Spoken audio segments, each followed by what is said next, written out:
I got several red cards here. I'm just going to call your name. If you want to come forward, Charles Romero. Good morning. Good morning. My name is Charles Romero. I'm a resident of Covington, Louisiana in St. Tammany Parish.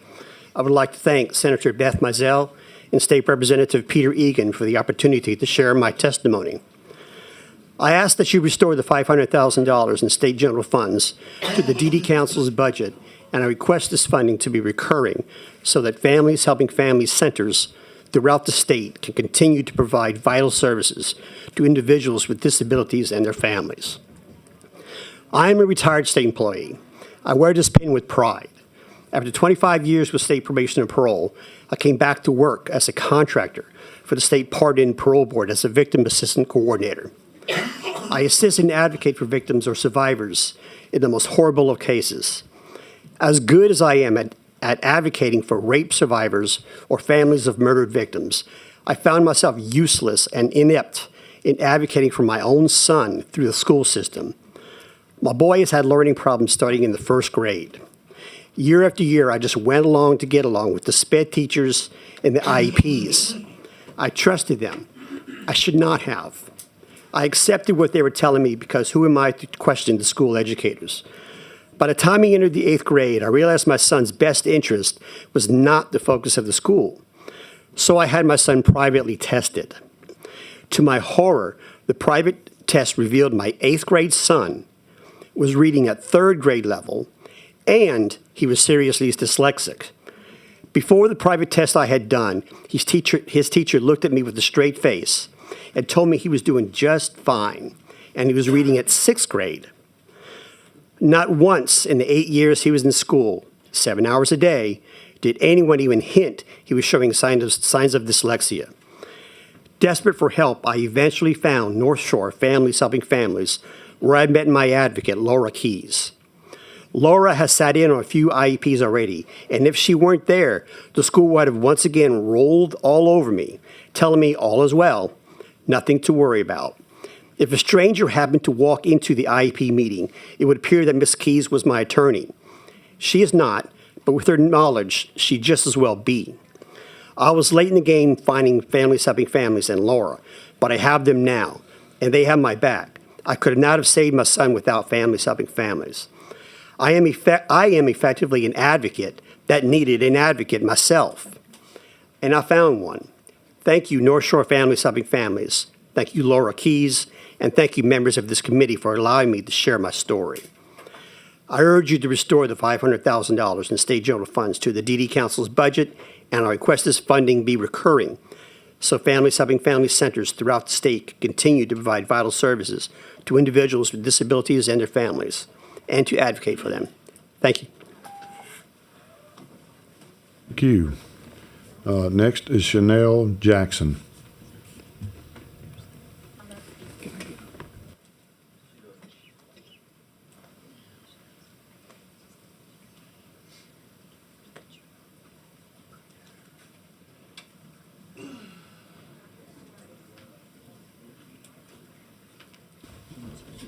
Okay, all right.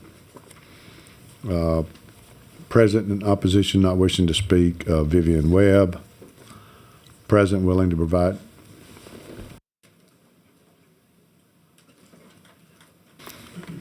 Not wishing, present and willing to provide information if requested, Melinda Elliott.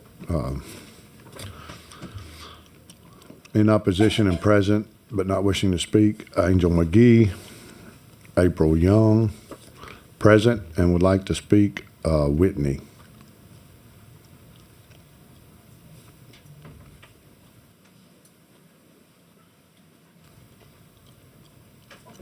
I'm sorry, it's not a second name. Schwegman.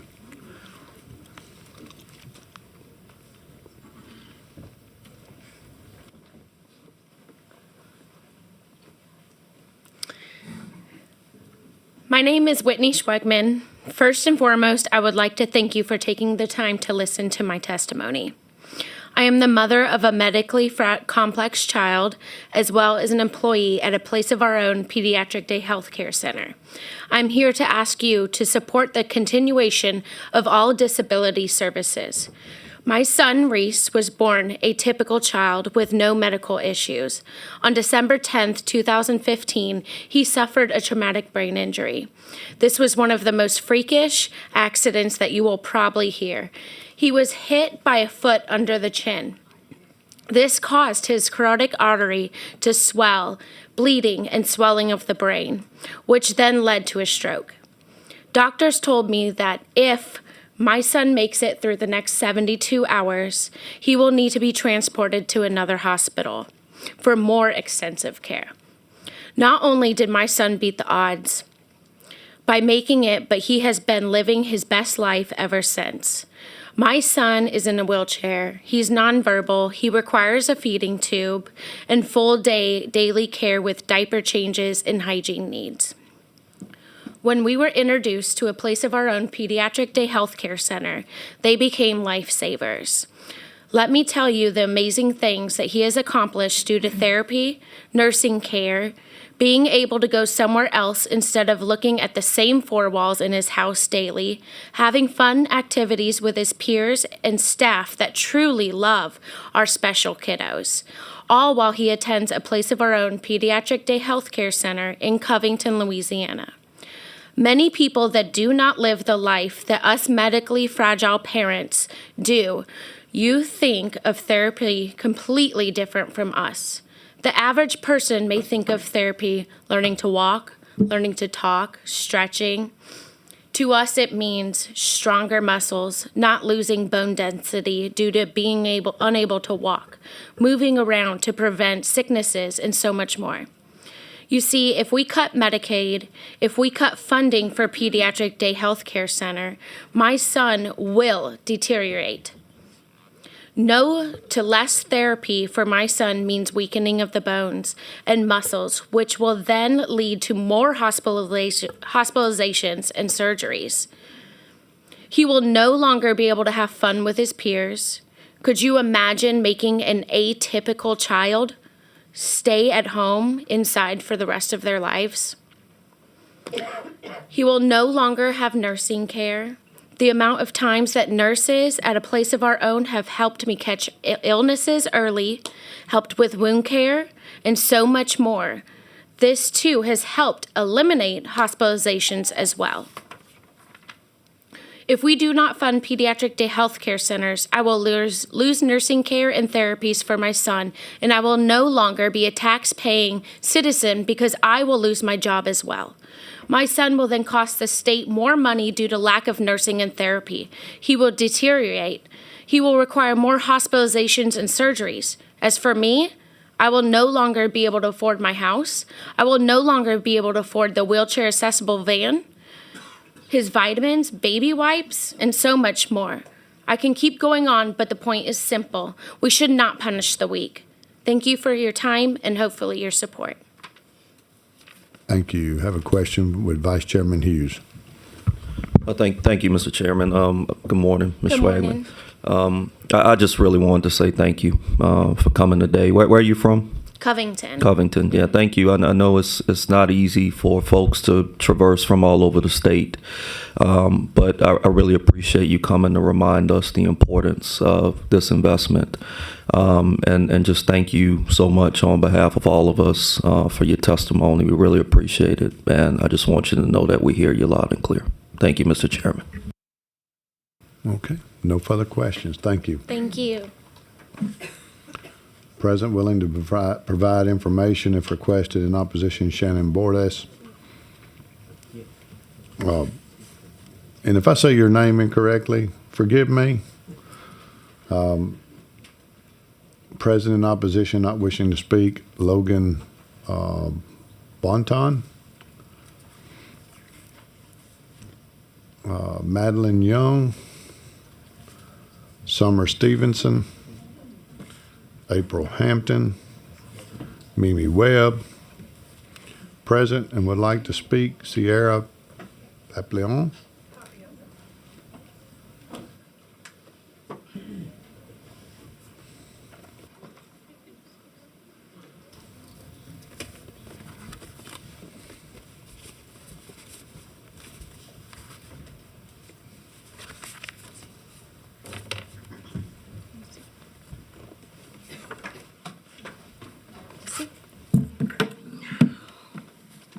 Good morning. Good morning. My name is Sierra Papillon. I became a resident of Lafayette Parish in May of 2023. I would like to thank you guys for the opportunity to share my story. And my objective here is simply to request that you restore the $500,000 funding for Families Helping Families Regional Resource Centers. I'm a mother of a 9-year-old non-speaking autistic son, who's right here, an 8-year-old daughter with ADD. I have no siblings or living parents. We moved to Lafayette in May 2023. Our son Micah requires 24-hour care. My apologies. Our son requires 24-hour care along with communication device for daily function. He cannot communicate his needs or wants verbally, which makes him vulnerable and difficult to understand at times. His current IEP includes speech therapy, occupational therapy, and adaptive PE. Our daughter Mila has difficulty focusing and staying on task, which requires more patience and reminders due to her diagnosis of ADD. It also affects her ability to learn if she's unable to have specific classroom modifications. A friend and fellow parent told me about Families Helping Families of Acadiana and how they might help my family. I reached out to Families Helping Families to seek assistance for my kids due to safety concerns, injuries that occurred at their zone school, unresolved bullying complaints, and a broken communication device, as well as several denied hardships to transfer requests to another school. Ms. Brenda Barres, the education Ms. Brenda Barres helped us find and locate a homeschool program suitable to fit Micah's needs because we had to withdraw from the school due to them unable to provide a safe space for our son. Prepare documents for school withdrawal and submit necessary paperwork to comply with state regulations. She also supplied me with resources and information to begin the process of getting another communication device for our son. She listened to my story with empathy, worked very hard to make sure we resolved all our questions and concerns were resolved, and even followed up to make sure Micah's needs were met. She also informed me of several private schools and ABA centers that were unknown to my knowledge. Ms. Nicole Flores, which is the Executive Director of Families Helping Families of Acadiana, assisted by helping Micah re-enroll into a public school setting, gather necessary documentation, and submit a bullying report for Mila. She contacted all necessary personnel to ensure action was taken in regard to Mila's bullying report. Gained 2 hardship approval transfer letters out of their school zone for both Micah and Mila. She informed me of other rights I had as a special needs parent and how to properly input it into Micah's IEP to ensure it was being followed and his accommodations were being met. She also helped me gather documents and submit them for Mila to apply for a 504 plan to protect her while in school. She advocated for Micah and attended his first IEP meeting after he received his approval letter to attend his out-of-zone school. She successfully helped us gain another communication device through the school and how to appropriately apply it into his IEP. These are just a handful of things Ms. Flores and Ms. Barres has helped us with. There's been several occasions when both of them were absent and other staff members were able to assist us and answer any questions I had. As a result, both Micah and Mila are exceeding their expectations in their current school. Micah has become, more verbal. He has his own communication device and is close to reaching some of his goals for his IEP program. Mila is now ranked a top reader in 2nd grade. She exceeded her goals on her DIBELS test and is approved for a 504 plan. I'm sorry. The point I'm trying to make is my kids would not be where they are today without all the hard work, time, and effort put into by this organization. Families Helping Families is not just a resource center, but a place where I felt comfortable and confident in reaching out, knowing that they care, willing to go the extra mile. I consider them family, and I will forever be grateful for what they've done for me and my family. Again, my apologies, but I want to thank you guys and everybody that's involved for allowing me the time to share this testimony. And again, the ask is simply to restore the $500,000 funding for Families Helping Families Regional Resource Centers. Thank you. Thank you for sharing. There are no questions.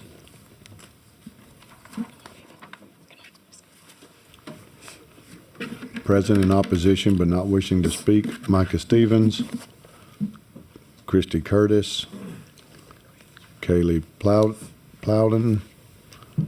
Present wishing to speak, Justina Plowden.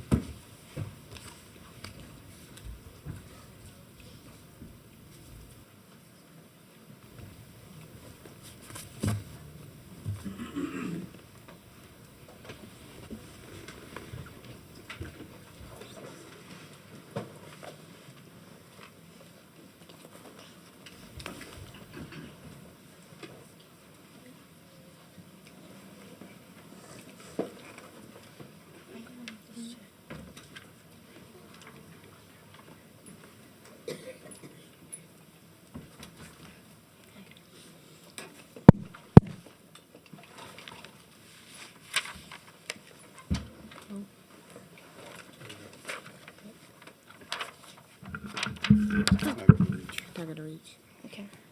All right. Hello. Good morning, everyone.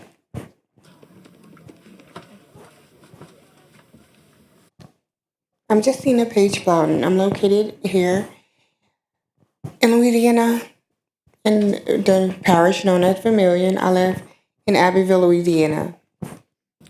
I'm here today to address our state representatives and our senators to request urgent action to protect disability services from cuts for Medicaid.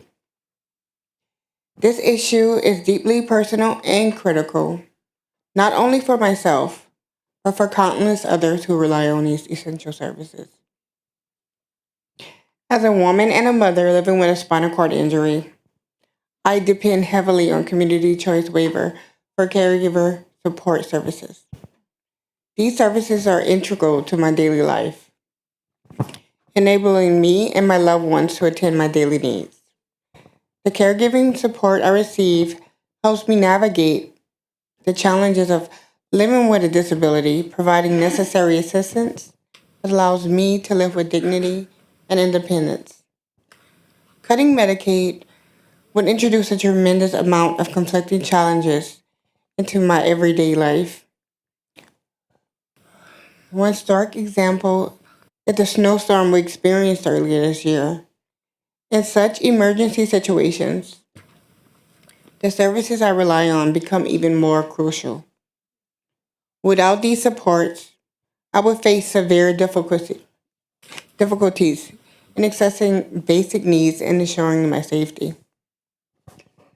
Furthermore, Medicaid helps cover medical expenses that would otherwise I would not be able to afford. As a full-time wheelchair user, I must attend regular therapy sessions to maintain my health and mobility. These therapies are vital to my well-being, and losing access to them due to the cuts in Medicaid services would be detrimental to my health and quality of life. I respectfully ask all our state representatives and our senators to recognize the importance of these services and take action to protect them from cuts. By doing so, you will not only support individuals like myself, but also promote a more inclusive and equitable society where everyone has the opportunity to thrive. I want to thank you all for listening, and thank you for listening to bringing attention to this critical issue. And I ask you once again to protect disability services for cuts. Okay, Representative Marcel for a question. Thank you. First of all, good morning. Good morning. And thank you for being here. You as you sat there and you talked about your spinal cord injury, I have a granddaughter who suffered a spinal cord injury. And a lot of the things that you're facing, of course, she's permanently in a wheelchair. And unless you're dealing with someone on a regular basis, a lot of the things that you all go through, I never would have dreamed. And so I'm certainly going to do everything I can to make sure that those funds are there for you all, because people have no idea. And it's difficult for you to even get here. Yeah. And I watch her as she's independently gets in and out of her car and really doesn't want help. But the pain and the stuff that she goes through, I can only say that, I appreciate you going through everything to be here, to testify for Diamond. She's not here, Yeah. and I thank you so much. I want to talk to you outside and give you some information of an organization that she has started called Will Queens. Yeah, I'm familiar with her. She's very sweet. Oh, wow. Oh, okay. This girl is everywhere. Okay. She has absolutely taken lemons and made lemonade out of Yes, it. ma'am. You have to. Oh, this is awesome. I'll let her know that I met you. But thank you so much for being here. Yeah. Can I say something? I like your hair. Thank you so much.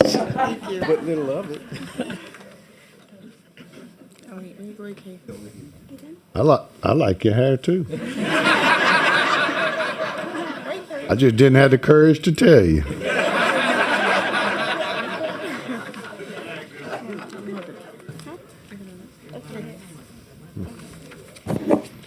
All right. Present in opposition but not wishing to speak, John Harmon, Wanda Triggs, Constance Causey, Bernita Blanson, Terry Combs, Patsy Holloway, Kristen Reed, Jackie Pierce. Present and would like to speak, Samantha Reed.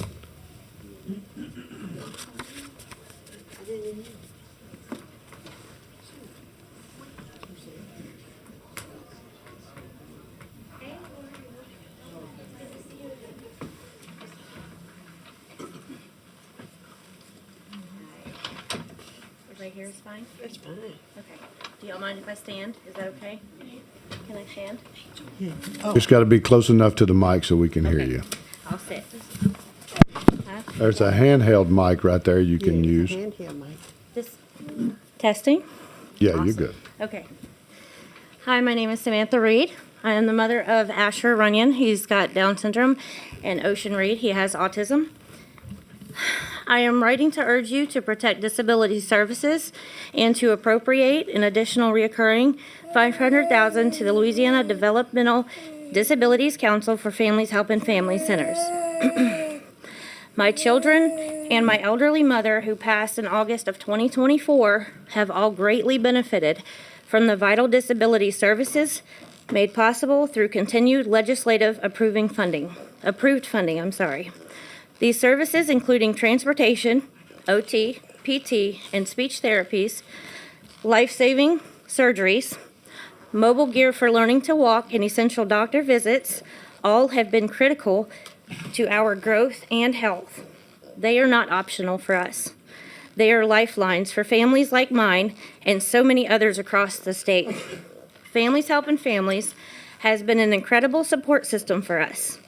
More than one location has helped my family personally, providing Christmas gifts, traveling to in-person IEP meetings, guiding me to essential resources and standing by me when I have felt defeated. They've empowered me to confidently advocate for both of my children and navigate a complex system with hope. Families Helping Families is truly a hero to countless families across the state.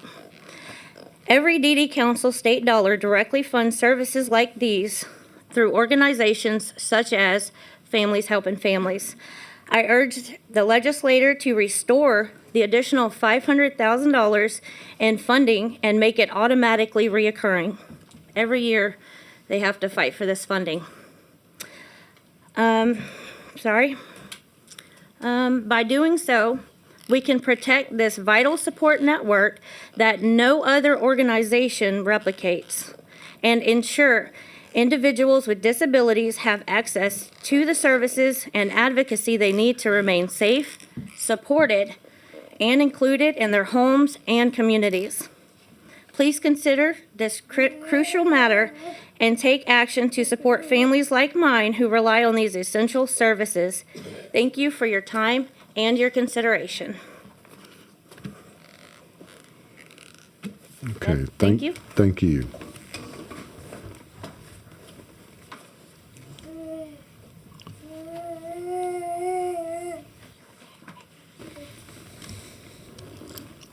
All right, next, President would like to speak, Lonnie Grenier with Odyssey House, Louisiana.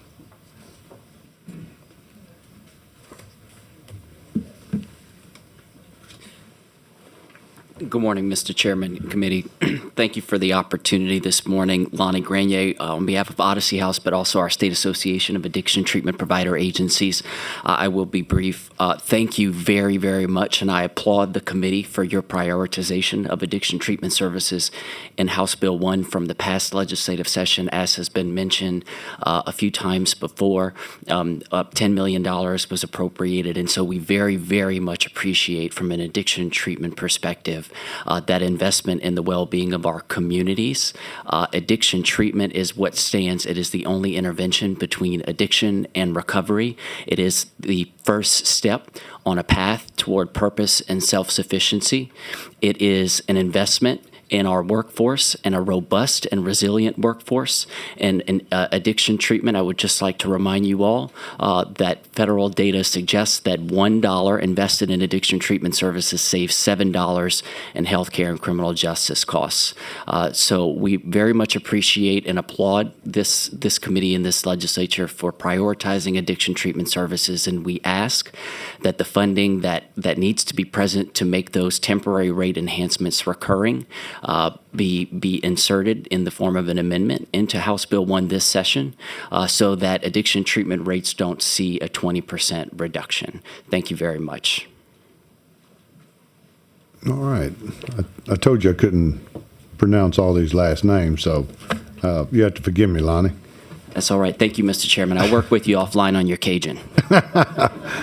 Well, you know, you can tell I talk a little slow. I'm from North Louisiana, so that might be a challenge.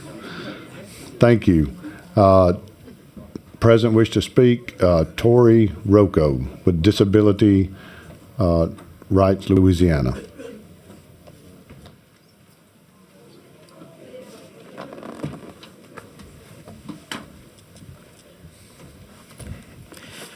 Thank you very much, Mr. Chairman and members of the committee. I will be brief because Andrew Moll from AARP and our partners in the Live at Home Coalition spoke extensively on this earlier, and you have a very busy day. Disability Rights Louisiana is Louisiana's nonprofit entity that serves as the state's protection and advocacy agency for people with all types of disabilities, and we are just here in support of the additional 750 Community Choices waiver slots that the Live at Home Coalition and AARP are requesting. We've worked with the legislature and in the past years OAAS on getting these new slots. They've been anywhere from 250, 500 to 750 of these slots. As Andrew mentioned, there is a long wait list of thousands of people who are trying to get home and community-based services, and many people are waiting for years, and some, live their lives with never getting the home and community-based services that they've been waiting for.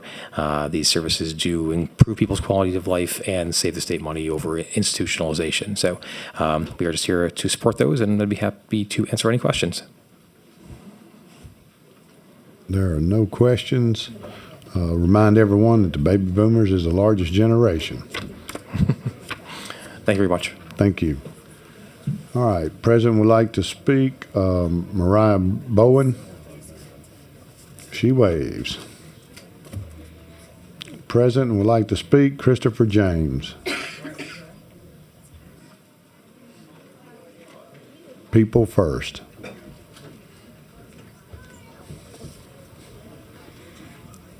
And I'm assuming this is the better half, Penny James with People First. Oh, and one more, Donald James with People First.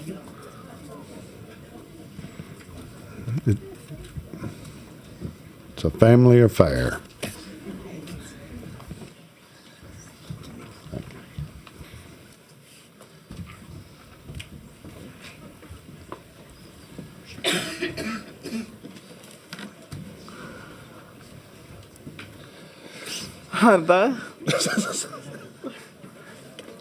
Good job. Thank you, Mr. Chairman, committee members. My name is Donald James. This is my son, Christopher James. That's my wife, Penny James.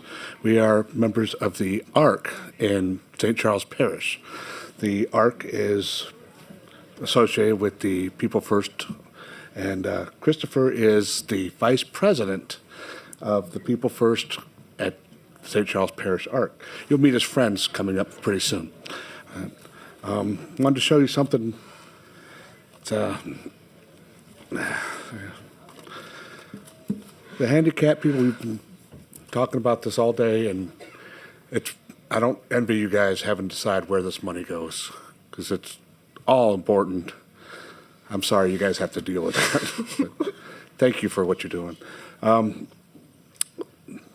My son and his friends have to work very hard at everything they do. Yeah. It's more complicated for special needs people to get anything done. These men and women are not always in charge of what they can do. They have to wait for some caregiver to tell them what to do, or some guardian to tell them what to do. They have to be reliant on other people. Sometimes they don't get a lot of input in what happens to them. Now, the People First program, it empowers our people. It gives them an opportunity to exercise some control over their life. They get together, they can talk about the stuff they want to do. They have committees. They have a lot like what you guys do. It's very important to them to be able to make their own decisions. They also have a president, a vice president. They have a committee of people that are elected by themselves to help move their points across. And this being here today is an excellent example of what the People First has allowed them to do. Without the framework that was set up and the support provided by the People First, we would not have been able to come in here and talk to you people today. We would have had nothing, no precedence for it. We would just have to rely on everybody else to do things right. I know this is money and that's what you guys have to do, but a lot of what you guys are doing are not going to show up on a spreadsheet. You guys know that. It's not all numbers. There's a lot of people involved with it, and well, just thank you. Thank you very much for what you guys do. Thank you. Any other comments? No, sir. No, sir. Okay. And you do not have to say thank you to us, because I was reminded this morning when we had our prayer breakfast that in the book of Romans, God appointed each one of us here today under his authority, and we are here to serve. Amen. Thank you, Mr. Chairman.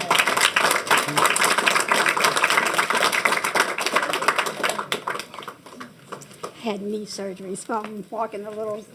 You take your time.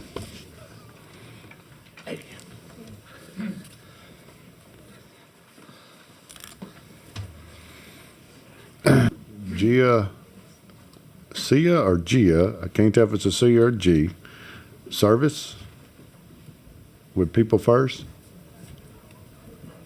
Okay. Can we get a couple of others to go with her? Yeah.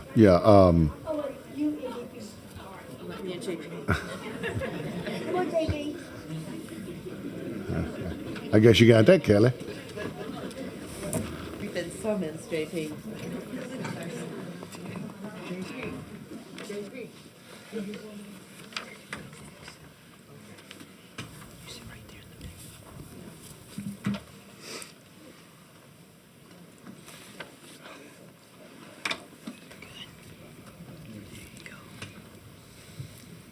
Okay, so I am Gia Jervis. My name is Gia. I am a member of the Baton Rouge People First. I want to say how important People First of Louisiana is to me and my friends. It helps me speak up for myself and others. I now sit on the Capital Areas RAC, where we talk about things that affect people with disabilities, like me, for example, because I have Down syndrome. People First helps me learn that I can make our own choices and meet others like me. It also teaches me about my rights and how to live independently. And please restore People First funding, because we are People First without us being cut. So thank you so much, and I appreciate everything that y'all been doing, but y'all need to step up and help us out for the Arc of Baton Rouge.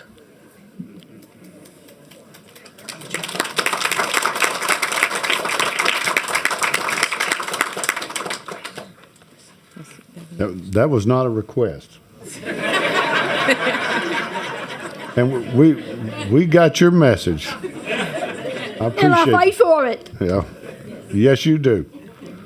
And you did very eloquently. Just a little background. My name is Kelly Monroe. I'm with the Arc of Louisiana. And a little background of this is yesterday, very late yesterday, we found out that LDH did cut all of People First money out of the budget.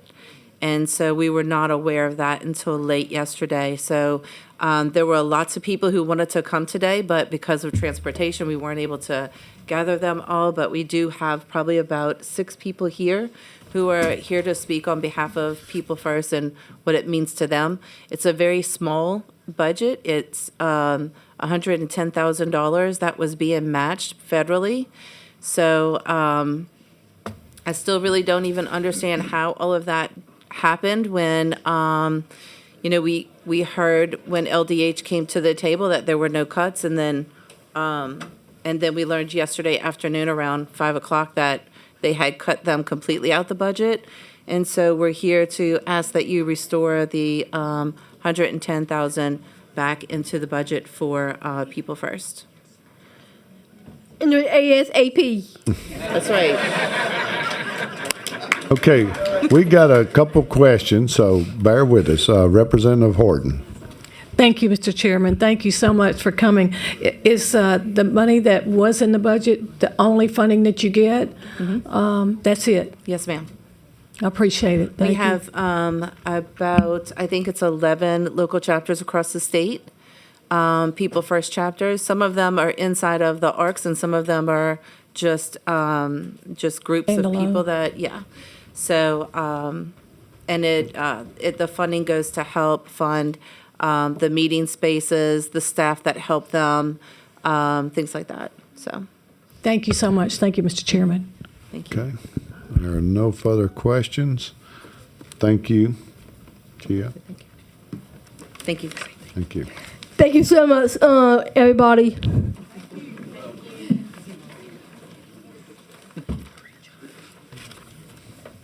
Now, I expect everyone else that comes down here to come with the same enthusiasm as she does. All right, President wish to speak. Jamie, People First. Duplichan.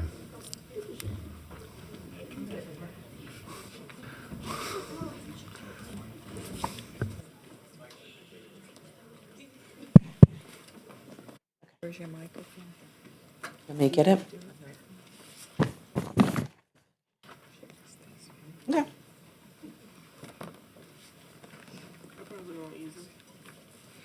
No? Probably not. Okay. Scooch on in. A little bit more.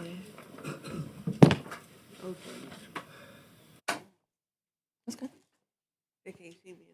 Oh. Hold on. Sorry, guys. I learned that rule the first time I came up here. Come on this way.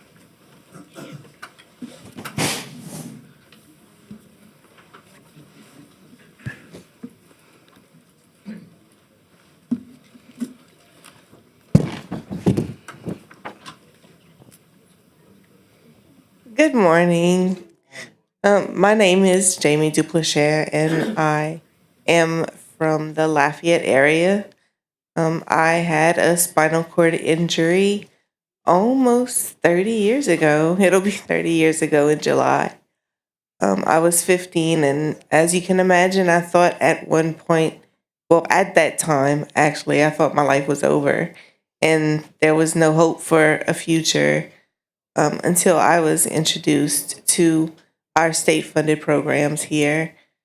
And I later came to know People First, and I have now been employed under People First for 4 years this year. People First has given me the opportunity to meet many new people and to encourage them to speak up for themselves and to be more independent. It has given me the opportunity to give back and encourage people to come out and be themselves. Advocates. It's also been a definite confirmation that I have found my passion and my purpose in life. The advocacy world is for me. And I just ask that you guys reconsider and that funding, because People First is very important to me. It definitely has added to my life and my independence.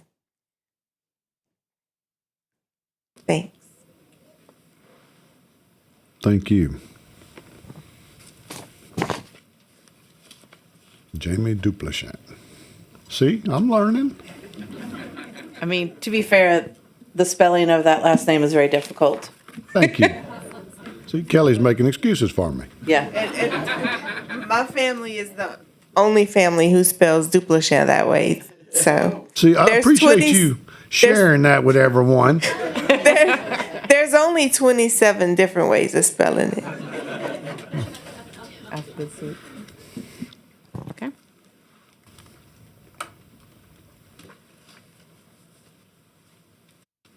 Present and wishing to speak, Michael Rogers with ARC Baton Rouge People First.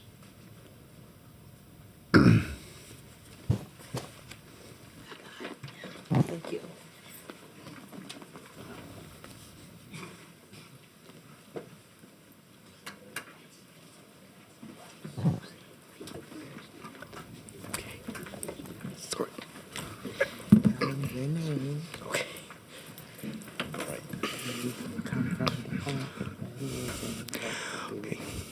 Good afternoon, ladies and gentlemen. My name is Michael Rogers, and I come from the ARC of Baton Rouge. Oh, was I supposed to say anything else? You can say whatever you want to say. Oh, thank you all. Anyway, with me is Mr. Derek, and he is a supervisor of Vivid Ink Graphics, and it's just such a pleasure and a absolute honor. And this is the first time I've not ever done this before, but I'm just so excited to take extreme part with you, council members. So thank you so much for having us. Thank you. Hi, my name is Derek Arbor. I work at Vivid Ink. We started about 6 months ago a vocational rehabilitation program through the ARC. So I have a little testimony of what we've done so far. So I manage a department of 20 people. We manufacture printed and embroidered shirts, hats, and other garments. 6 months ago, we reached out to the ARC Baton Rouge about a job opening we had for a shirt stacker. The ARC BR came out to our facility to get an idea of the job requirements, and about a week later, had a group of candidates touring our facility, gauging Michael and his peers' interest and aptitude for the opening. A couple weeks later, we had 2 new employees starting from that group that toured, Michael being one of them. In the time between their tour and the start date, ARC had assisted them in filling out all the forms required when you start a new job, in addition to signing the onboarding paperwork and the employee handbook, even going so far as to ensure they had transportation to their work. We were also assigned a job coach to help train the employee for a longer period than we would normally spend training, but who could act in my place and give the employee the best chance for success. Working with the ARC provided me with connections to individuals who are great members of my crew, and they are hardworking, dependable, and consistent. And Michael is entirely enjoyable to be around, as y'all can see. In all my time working in this industry, this job position has been the hardest to consistently fill. It's a very repetitive job that requires attention to detail, and it's hard work. But Michael has done a great job, and he enjoys it, and he's been great to have around. I don't think that these individuals we've hired through the ARC would have found us without the ARC, and I don't think they would have been able to navigate the interview and hiring process, and I don't think we at Vivid would have found these candidates on our own, but they have been a net positive to our company. I've heard the excitement in Michael's voice as he clocks in for his shift. Our ARC hires are happy to earn a paycheck, but they are also happy to be a part of our team to fulfill a desire to learn and grow and to accomplish shared goals. In the specific case of this role at Vivid, our productivity is tangible and measurable. At the end of the shift, we look out and see how many stacks or cases of t-shirts we've made, and we can see that feedback visually. I think that's very powerful for Michael. I've also noticed a positive influence on my other employees, their coworkers. They have worked on building communication skills and becoming better teachers, and in many cases, refining how we teach and train new hires. We've worked to put in place more consistent and clear operating procedures, and I think our department has improved. We've all learned to approach any individual as their own person with their own strengths. We have greatly benefited from working with ARC to fill these roles. We tried a couple other similar services before we tried the ARC, and they do really good work. They've been very personal and personally involved, and they've seen it through all the way to the end of the job. So, thank you. Representative Amade with a question. Would you like to speak, ma'am? Yes. Okay, go ahead. I'm sorry. Hi, everybody. My name is Beverly Hills. I work for the ARC of Baton Rouge. I am a coach at Vivid Inc. for Michael and another guy. What I do as they come, the job that has to be done, I'm there with them. I document what they do, make sure they're doing what they're supposed to do. When Michael first started, Michael had never had a job, and he's 26 years old. He is so enthused about the job. Every day he comes in looking forward to working.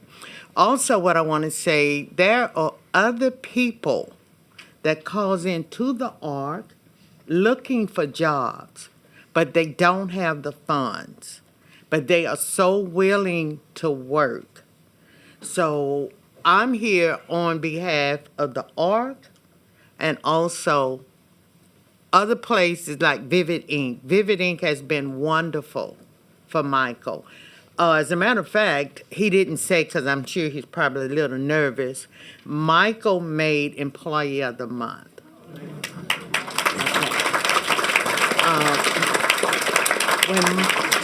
When Michael first started, he had never had a job before, so he would just stop working, just go sit down and take him a bite to eat. He didn't know that you cannot just walk off a job. So I'm his coach. I was a little hard on him. I wanted to push him to see just how far he can go. So Michael is doing wonderful. Everybody at Vivid Inc. loves Michael.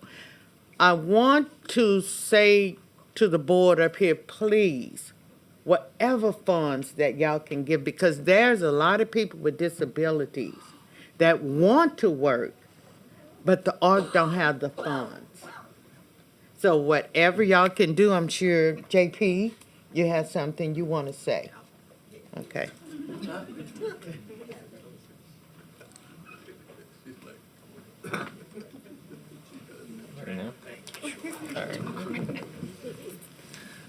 Yeah, second time I've been requested to come up here this morning. I appreciate your time. My name's JP Gaspard. I'm the executive director for the ARC Baton Rouge, so appreciate you having us up here. So Michael recently became a part of the ARC, but he doesn't have a waiver through OCDD. So we were able to help him find employment through the Louisiana Workforce Commission, specifically through LRS. So that allows us to receive funding through the state to support Michael, so he has that additional training. They now want to hire him full staff, and like you're the employee of the month. So just absolutely incredible. So proud of him and thankful for Beverly. But like Beverly mentioned, we need additional funding to help those individuals, because we have a list currently right now of over 10 people that call and say, hey, I need help finding a job. But one thing that the ARC and a few other organizations has asked to have the Appropriation Committee look to completely fund the LRS funding. So I believe it's around $19 million or so, but by allowing them to receive all of their funding, they'll receive more federal funds, which will then allow people across the state like Michael and others that need help finding a job. LRS will have the funds to help them as well. And as I saw Representative McFarland this morning, we're also thankful for the money that was put into the budget for home and community-based services last year to increase our night rate. We're very generous to that, and I know that you all are working to see where the first quarter went for us. So thank you for your time, for allowing us to be here this morning. Thank you so much. All right, we got a question from, go ahead, I'm sorry. This has been such a pleasure. Thank you so much. Thank you. You got a question for you from Representative Amadei. Good morning. Morning. And thank you for being here. Thank you. And Michael, is it Williams? No, Michael Rogers. Rogers. Mm-hmm. Sorry to confuse that That's name. okay. Well, Mr. Rogers, you mentioned in your remarks that it was your honor to be here, and I just wanted to tell you that we're here because we're working. This is our job. So in reality, it's our honor to have you and all of the others here today, because when we hear from you, it helps us to do our jobs better. Because we know with the state budget, the decisions that we make can be difficult, but the reality is that it affects people in their daily lives, and that's what makes it so important. So thank you for taking the time out of your day to come and address us. And it's a pleasure to have you here, and your enthusiasm is contagious. So if you ever just want to come hang out at the Capitol one day when you're not working, I would be honored. We would be honored to have you. I would be honored. Thank you, sir. It's a pleasure to meet you. You too. That's Thank all, you. Mr. Chair. All right. No further questions. Mr. Arbor, I'd like to thank you and your company, Video Inc., if I said that correctly. I don't have the card right in front of me, but for working with ARC to create these opportunities to allow these individuals to show how productive they can be. So I think it's worth noting that we do have business owners like you and others that work with us, and with them, most importantly, and I think it should be recognized, that you should be recognized for giving Mr. Rogers that opportunity. So thank you. Absolutely. Thank you, Thank Mr. you. Rogers. Thank you so much, Mr. Chairman. Thank you. Appreciate it. Thank you.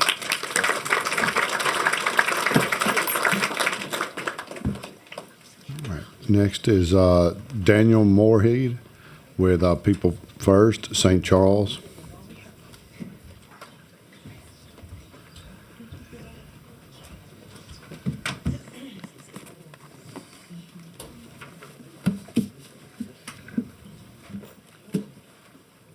Thank you, Chairman. I'm Mr. Daniel Moorhead. I'm a member of the People First. I started working with People First a couple of years ago, and it has helped me so much. Many people in this group are family to me. People First has given me a reason to stand up and fight for myself. This group is very important to me and others. So please restore People First funds at $110,000 so we can continue to learn and work together as a group. Thank you very much. Thank you, sir.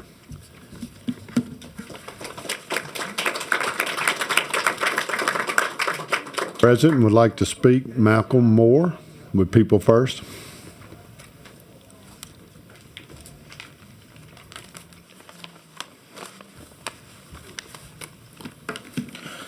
Good morning, and thank you for having us. Morning. My name is Malcolm Moore. I am the president of the St. Charles People First branch.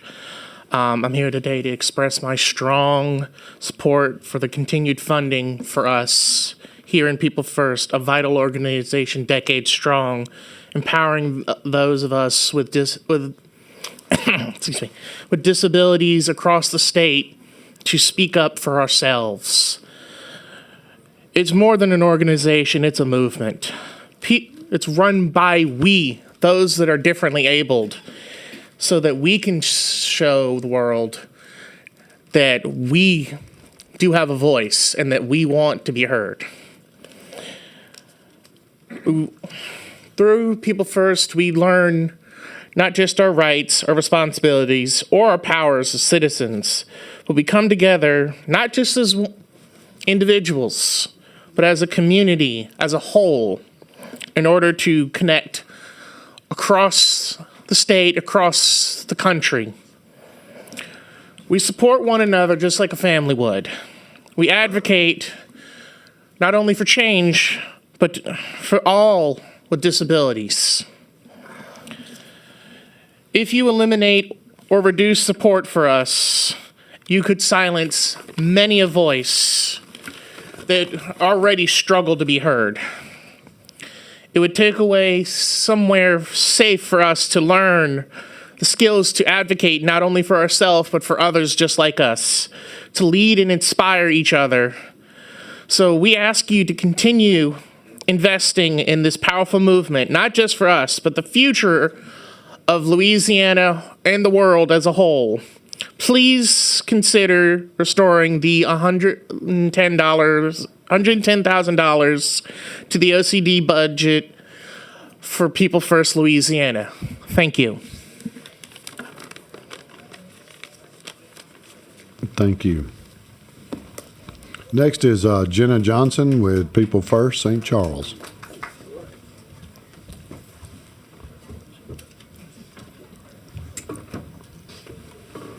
I'm just for moral support again.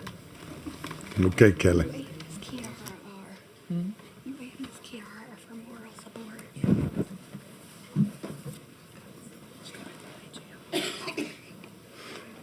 Hi, my name is Jenna. I want to share why it's important to keep supporting People First of Louisiana. People First is a group run by people with disabilities. It helps us speak up for ourselves and make our own choices. We learn about our rights, how to be good citizens, and how to be more independent. People First also gives us a way to meet others, make friends, and work together, not just in our towns, but all across Louisiana. We support each other, learn from each other, and help each other grow.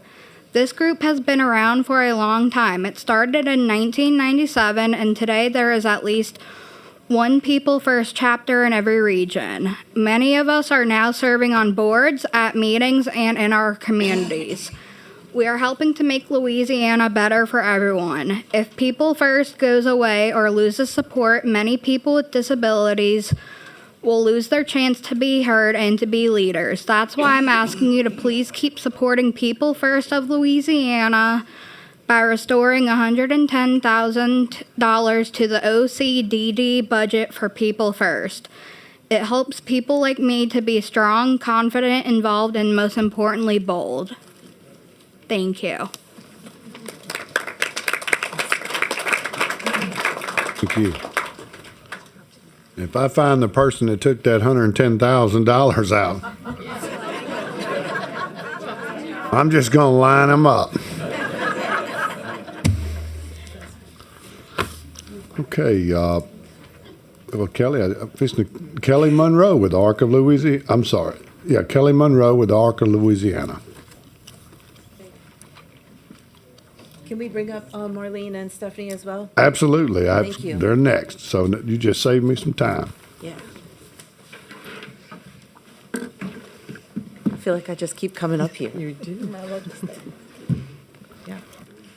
Okay, hi, my name is. Maybe Kelly. we shouldn't keep giving you a reason to keep coming up here. That's right. Oh. That's right. I've met with most of y'all already, so. But my name is Kelly Monroe. I'm the executive director for the Arc of Louisiana. Today, I'm here to talk to you guys about the nursing program and nursing services within OCDD. I don't know if you guys have received these. Were these passed up yet? The flyers? And like I've said, I've met with most of y'all. So I'll just talk really briefly. We have been here 2 years in a row to talk about nursing services. Representative Turner, a couple years ago, ran a bill for us to kind of study to see if whether or not we needed to have like a special nursing code and a reimbursement for nursing. And that had passed. And then so the following year, Representative Miller carried a bill for us to actually get the code from CMS. And that passed. But we later found out that because there was no funding attached to it, they were not able to get the code. So we are coming back again, but this time we're asking for funding for the code. It's $2.3 million of state general funds to fund the code. But I have these two ladies here who are in the trenches of providing services that would be able to tell you a little bit more, so. You don't? I think I see it up there, maybe.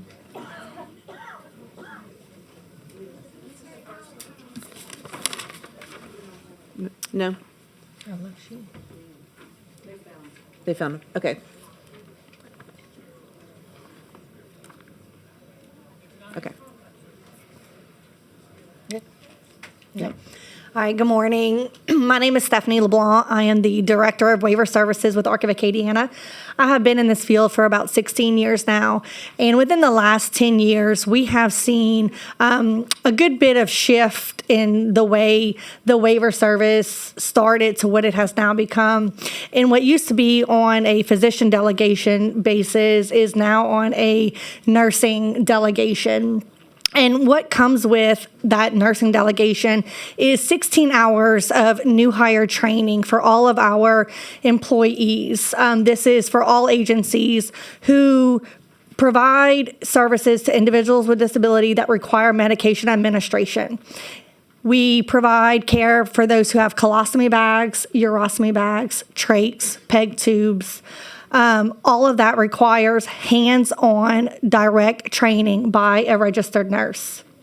Anytime there's a medication change that requires a training by the registered nurse or an LPN, only certain tasks can be delegated by an LPN. The RN has to oversee all initial training, as well as trainings throughout the year. If there's a diet change, nurse has to train. So everything that is medically involved with our aging population has to be delegated and trained by an RN. And that is why we're asking for the funding, so that way we can continue to provide those type of services to our participants. Hold 1 minute. Representative Horton for personal privilege. I got you. Thank you, Mr. Chairman. I just want to recognize our students from our Bossier Youth Leadership that are here visiting Capitol today. Can y'all stand up for us? Wow. Thank you so much, Jana Morgan, Lisa Wisconsin with our Bossier Chamber for bringing these our brightest with you. And y'all, that is an amazing group. Thank you for traveling. I hope you have a good time while you're here. Thank you, Mr. Chairman. Thank you, and welcome to Appropriations. I'm sorry, go ahead. That's okay. It's nice to have the room full again. Hi. Thank you so much, Mr. Chairman and the committee, for hearing us today. My name is Marlene Domingue. I am the Executive Director of the Donaldsonville Area ARC, which is located in Ascension Parish. I am also a registered nurse and have been for the past 40 years. Half of my nursing career, more than half of my nursing career, has been spent at the Donaldsonville ARC, serving and supporting people with intellectual and developmental disabilities. The push in the last 25 years, if not greater than that, has been to get individuals out of institutions, living in their homes or in their communities with their family or independently with supports. In order to do that, it takes a team of people that meet and discuss their strengths and weaknesses. And over the years, moving people out into the community has become more complex, requiring not only psychologists, psychiatrists, but also nursing. Without the support of nursing, some of these individuals would not be able to live where they live in their community. They want to do like you and I. They want to live in their community. They want to work. They want to have fun. And they want to enjoy their lives where they choose to live. So nursing is important. The waiver services, we do assessments. The state starts with the assessments, and we say we're going to ensure someone's health and safety. So for someone to remain healthy, it requires sometimes non-professionals to do medication administration and non-complex tasks where they're living, working, and having fun in their community. So the acts today is the testimony today is to fund the nursing services to be able to afford these individuals to stay where they are, where they choose to be. So I thank you for your time, and we'll take questions if you have any. Okay, Representative Zarang for a question.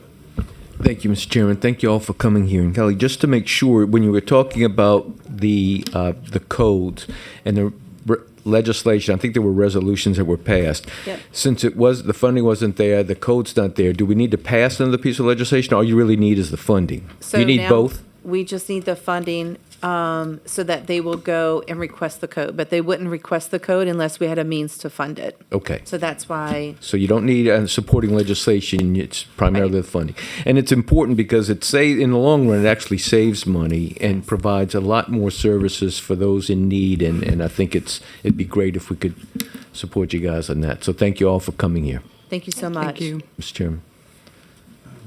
No further questions. Thank you. Thank you. All right, that's all we're talking about.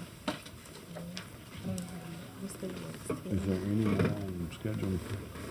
Okay, is there anyone else here that was willing to speak on Schedule 9 that did not fill a card out? I filled the card out this morning. Okay, must not have put Schedule 9, but that's okay. If you want to speak on Schedule 9, go ahead and come forward.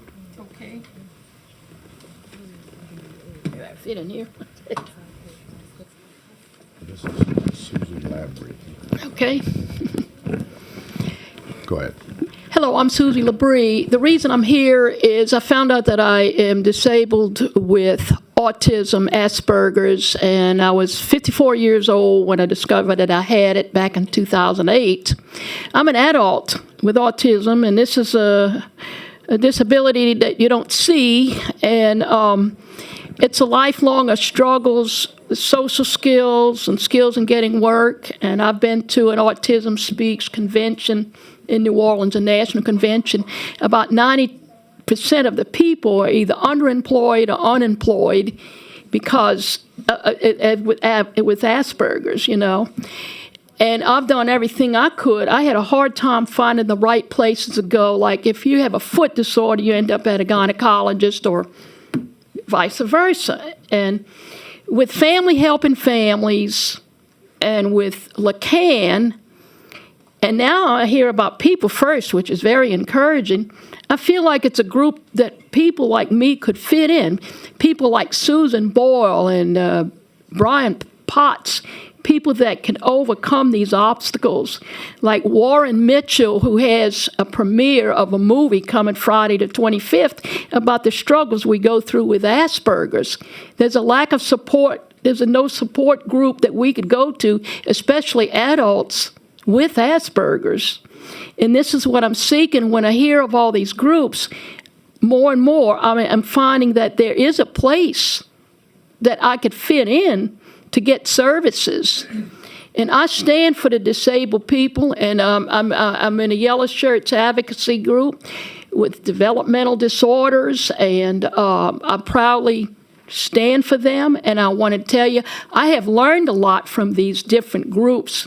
Lacan, I felt like I have developed some of you around here in 2002, and I've heard of the progress and the changes that I have made because of the communication skills and advocacy skills that I've had through these different organizations that I had to find on my own.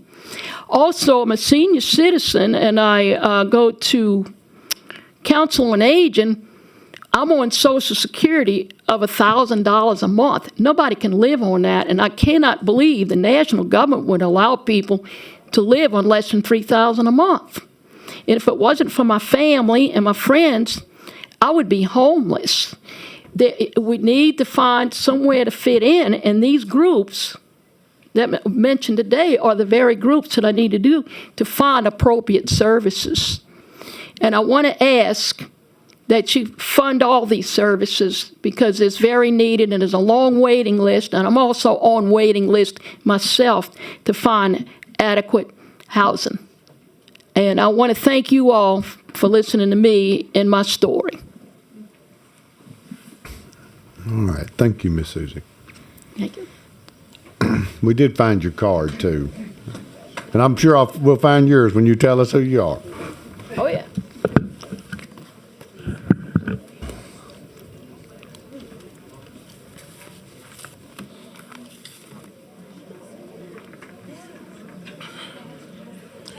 Good morning. My name is Odell Wilmer Jr. And I want to say that God Almighty is the head of my life. I am blessed to have a 5-year-old daughter who was diagnosed with autism spectrum disorder, August of 2023. After turning 4 years old on November the 5th of 2023, she started pre-K in East Baton Rouge Parish School System with the ESS program, Exceptional Student Services. This was my daughter's first time in a school setting, and there were several challenges. The first was transitioning from one activity to another, running, screaming, and using the bathroom.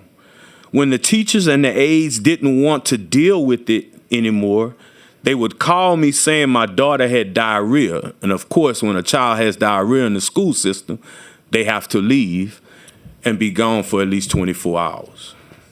I eventually quit my job and stayed home waiting for a phone call from the teachers with another excuse why I needed to come and pick up my daughter from the school.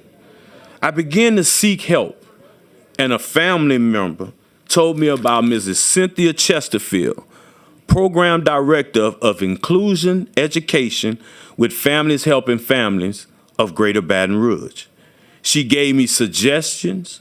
I did what was suggested, and today I am very grateful, very, very grateful for the outcome.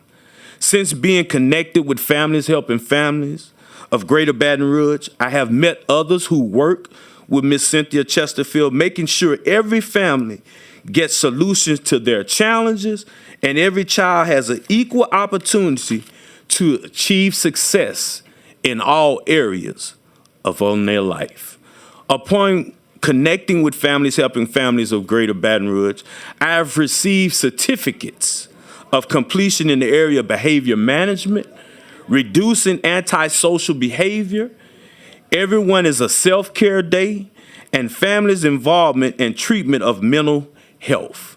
There's an old saying, if we always do what we always did, we're going to always get what we always got. And there are 3 truths: your truth, my truth, and the truth. And my grandfather used to always say, if it walks like a duck, if it acts like a duck, if it talks like a duck, sings or sounds like a duck, it's possibly a duck.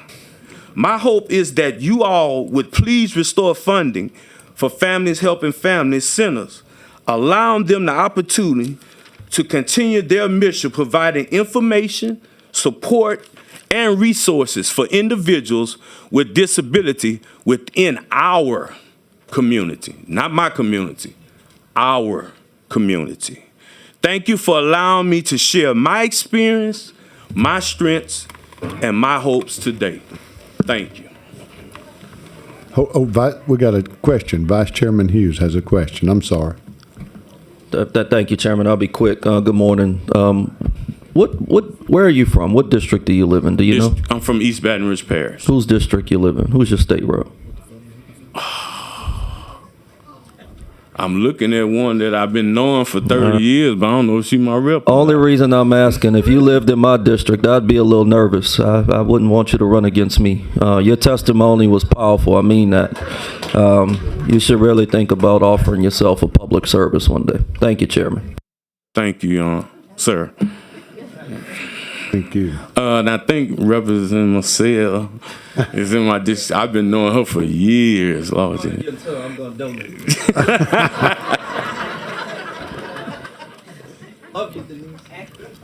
Hey, Representative Marcel. Actually, I want to thank Mr. Odell. He does volunteer at my office quite a bit. Amen. So thank you so much for your work and for coming out and helping us with so many events in the district. And I'm term limited, so if you want to run for my seat, go right ahead. No. I'll help you run again.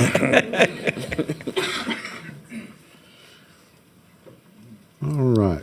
Was there anyone that we missed on Schedule 9?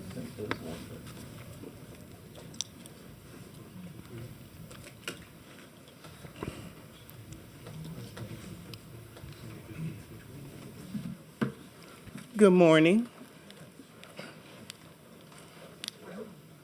Stephanie Anthony? You got my card? I'd like to begin by sincerely thanking Representative C. Denise Marcel and Representative Barbara Carpenter and Representative Freiberg for welcoming me during my visit to the Louisiana House Appropriations Committee meeting last week and invited me to come back to share public comments. I'm here because of a deep concern for funding for the disability community. Last time I was here, you may have noticed that I wore a yellow apron, and I want to explain that for a minute because I know some people were very curious. The apron was worn in honor of my Aunt Lizzie, who left a one-room plantation school in Dubuisson, Louisiana, to move to Baton Rouge. Her elementary school teacher, who was also her cousin, understood that she had maybe 4 years to give her students everything they needed to carry them for a lifetime.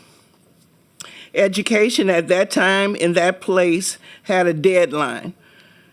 Aunt Lizzie followed in the footsteps of my grandmother, Rebecca, working in the homes and kitchens of the more well-off to make a living here in Baton Rouge, long before she had a chance to go to junior high school. I wore that apron to bring their presence into this room, to honor their labor, their faith, and their belief in democracy. I wore yellow, though yellow in solidarity with Families Helping Families, a group I joined years ago in honor of Aunt Lizzie's youngest son, Larry Haley, who was autistic. For me, the apron was more than fabric. It's a symbol of the unseen servants, the ones who quietly make our world better, who care, who contribute, who believe in justice, even when they cannot always see it. As you discuss the proposed budget for fiscal year 2026, I ask you to consider the essentials services provided by, I'll give you 10 more seconds, Ms. Anthony. all right, provided by FHF. I wanted to say that my Aunt Lizzie was a hardworking household maid. She gave birth to my cousin Larry while cleaning up during a holiday party. Larry was nonverbal with cognitive and emotional development of a 5-year-old. Despite those challenges, he lived to be 46. And with the full support and love of his family. I just want to point out one thing. Back in his day, the state of Louisiana wanted to save money, and so they encouraged all of the disabled children to be shipped off to Texas. My aunt did not let that happen. She advocated for him despite all. And those years later, those children were found to have been abused and not taken care of the way their families assumed that they would be. I just want to say that the Louisiana state legislature cannot balance its fiscal problems on the back of the disabled. Don't do it. Thank you so much, Ms. Anthony. Hang on one second. Vice Chair Freiberg is recognized. Thank you, Mr. Vice Chair. I want to thank you for coming back today. I know you sat through the entire budget hearing last week, and you weren't sure if you'd be able to come back today, but your advocacy is strong, and I appreciate the fact that you took the time to come back and speak to us today. So thank you for your service in that area. Thank you for listening. Thank you, Mr. Vice. Thank you, Vice Chair Freiberg. On the board is clear. Ms. Anthony, thank you so much for being here. Thank you for your advocacy. Really appreciate it.